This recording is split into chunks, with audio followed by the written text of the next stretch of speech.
लीची की मिठास घोले मुजफ्फरपुर कभी प्रखर समाजवादी नेता जॉर्ज फर्नांडिस की कर्मभूमि रही। कभी कांग्रेस का गढ़ रही मुजफ्फरपुर अब बीजेपी का अभेद किला बन चुकी है। पिछले 2 लोकसभा चुनाव में बीजेपी के उम्मीदवार जीतते रहे, लेकिन इस बार दावेदार कई हैं। तो क्या लोकसभा चुनाव के इन दावेदारों से आगे निकल पार्टी साख बचा पाएगी या महागठबंधन विजय हो जाएगी? नमस्कार, प्रणाम। बिहार तक देख रहे हैं आप और मैं हूं आपके साथ इंद्रमोहन।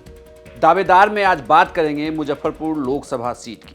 इस सीट पर आपातकाल के पहले तक कांग्रेस का दबदबा रहा है। मुजफ्फरपुर लोकसभा सीट पर आपातकाल के बाद हुए 1977 और 1980 के चुनाव में जॉर्ज फर्नांडिस ने कांग्रेस के किले को ध्वस्त कर दिया और वह 1989 और 91 में यहीं से जीतकर संसद पहुंचे। यह सीट लंबे समय से एनडीए के प्रभाव में रहा है। 2014 और 2019 दोनों ही चुनाव में यहां से बीजेपी के अजय निषाद ने जीत दर्ज की। ऐसे में बीजेपी से अजय निषाद की दावेदारी सबसे पक्की मान रहे हैं। इसके अलावा मुजफ्फरपुर के वरिष्ठ पत्रकार की नज़र में कई और भी दावेदार हैं इस लोकसभा सीट पर। इस शहर नगर सीट से जो नगर सीट आपको मुजफ्फरपुर लोकसभा में आता है और वह हमारे जो प्रदेश अध्यक्ष हैं डॉक्टर अखिलेश सिंह जी, जो प्रदेश अध्यक्ष हैं कांग्रेस के और सांसद भी हैं, उनके साथ उनका बड़ा अच्छा बेहतर संबंध है। प्रदेश अध्यक्ष से बड़े करीबी हैं, तो इसलिए एक दावेदारी उनकी भी मानी जा रही है कि वह भी एक दावेदार हो सकते हैं। और उन्होंने कई पिछले लोकसभा चुनाव में भी यहाँ से लड़े हैं, इसलिए उनकी एक दावेदारी है। अब एक और पुराना नाम जो है खास करके यहाँ से जुड़ा हुआ रहा है और वह है उषा सिंह जी का पूर्व मंत्री हैं। उषा सिंह जी भी एक दावेदार है। उनकी भी सक्रियता हम लोग शहर में देख रहे हैं। लगातार कई कार्यक्रमों में भारत जोड़ो यात्रा में भी बढ़ चढ़ कर उन्होंने हिस्सा लिया था। और उनके पुत्र हैं अनुनय सिंह जी, वह भी एक अच्छे राजनीतिक कार्यकर्ता हैं, कांग्रेस के एक युवा और कदावर नेता माने जाते हैं। और उन्होंने भी कई बार पारू विधानसभा क्षेत्र से पिछले बार भी चुनाव लड़े और कई बार चुनाव लड़े, तो उनका भी एक अच्छा अनुभव है। और उनके परिवार का राजनीतिक, खास करके कांग्रेस की बात करें तो सोनिया गांधी से एक बड़ा जुड़ाव रहा, राजीव गांधी से भी जुड़ाव रहा था। और चूंकि वह इंदिरा गांधी के ज़माने से राजनीति करे, इसलिए उनका एक अच्छा पैठ है। तो यह एक देखा है संगठन के दृष्टिकोण से, तो वह भी एक प्रबल दावेदार हो सकते हैं शहर में, वह या उनके पुत्र।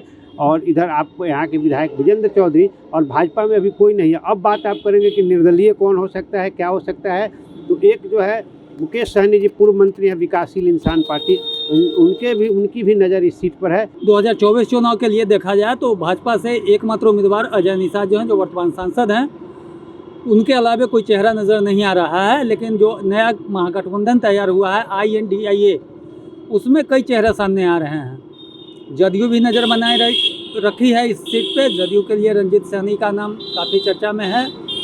और कांग्रेस की यदि बात करें तो कांग्रेस के विजेंद्र चौधरी, जो मुजफ्फरपुर के वर्तमान विधायक हैं, उनकी दावेदारी बनती है। अनुनय सिंह, जो पिछली बार चुनाव लड़े थे, अनुनय सिंह की भी दावेदारी बन रही है। एक और नया चेहरा है जो अखिलेश सिंह के करीबी माने जाते हैं, वो है मयंक कुमार मुन्ना। युवा चेहरों में मयंक कुमार मुन्ना भी काफ़ी सक्रिय हैं और वो चाह रहे हैं कि मुजफ्फरपुर लोकसभा से नए चेहरे को, नए प्रत्याशी को, युवा चेहरे को प्राथमिकता मिले। तो वर्तमान स्थिति में INDIA के तरफ से जदयू, राजद से कोई ऐसा चेहरा नज़र नहीं आ रहा है।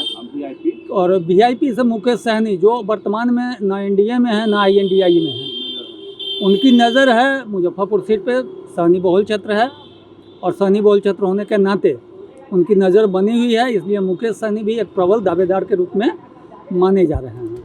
मुजफ्फरपुर में वर्तमान में बीजेपी के अजय निषाद की प्रबल दावेदारी है। वहीं कांग्रेस की बात करें तो प्रमुख रूप से 3 चेहरे तैयारी में जुटे हुए। कांग्रेस के दावेदारों में नगर विधायक विजेंद्र चौधरी हैं, दूसरे पूर्व केंद्रीय मंत्री उषा सिन्हा या उनके पुत्र अनुनय सिंह हैं, जो सोनिया गांधी और राहुल गांधी के करीबी हैं। वहीं युवा चेहरा मयंक कुमार मुन्ना की भी दावेदारी है। वहीं JDU से रंजीत सहनी के नाम की भी चर्चा है। VIP पार्टी के मुकेश सहनी की भी यहाँ पर नजर है, वो भी प्रबल दावेदार हो सकते हैं।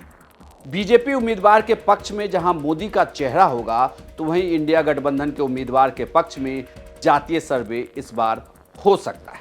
मुजफ्फरपुर सीट के जातीय समीकरण को देखें तो सवर्ण मतदाता 3.5 लाख है, मुस्लिम मतदाता 2 लाख, वैश्य 2.25 लाख और यादव मतदाता लगभग 2.25 लाख के करीब है। सबसे बड़ी संख्या में इस सवर्ण मतदाताओं के बाद यादव, मुस्लिम और वैश्य मतदाता का नंबर आता है। इस सीट पर अन्य पिछड़े वर्ग के वोटरों की भी अच्छी खासी संख्या रही है। ऐसे में इनका यहाँ की चुनावी राजनीति पर अच्छा खासा प्रभाव भी रहा है। यहाँ के लोगों को इस बात से हमेशा दिक्कत रही है कि उन्हें स्मार्ट सिटी का ख्वाब दिखाकर परेशानी में जीने को छोड़ दिया गया। यहाँ की राजनीतिक समीकरण भी ऐसी ही रही है कि यहाँ लगातार विधानसभा सीटों पर फेरबदल देखने को मिलता है। इस सब के बीच वैशाली के अजय निषाद यानी बाहरी उम्मीदवार ने प्रधानमंत्री के काम के नाम पर यहाँ से 2 बार जीत दर्ज कर ली। ऐसे में स्थानीय दावेदार अगर सामने आया तो लोकसभा चुनाव में टक्कर जबरदस्त होगी। आप हमें कमेंट करके बताएं कि आपके हिसाब से मुजफ्फरपुर सीट का कौन होना चाहिए दावेदार। इस खबर के लिए जानकारी हमारे साथी मणिभूषण शर्मा ने दी है। इसके लिए खबर मैंने यानी इंद्रमोहन ने पढ़ा है और कैमरे के पीछे हैं दीक्षा। बिहार की खबर देखने के लिए आप देखते रहिए सिर्फ बिहार तक। नमस्कार।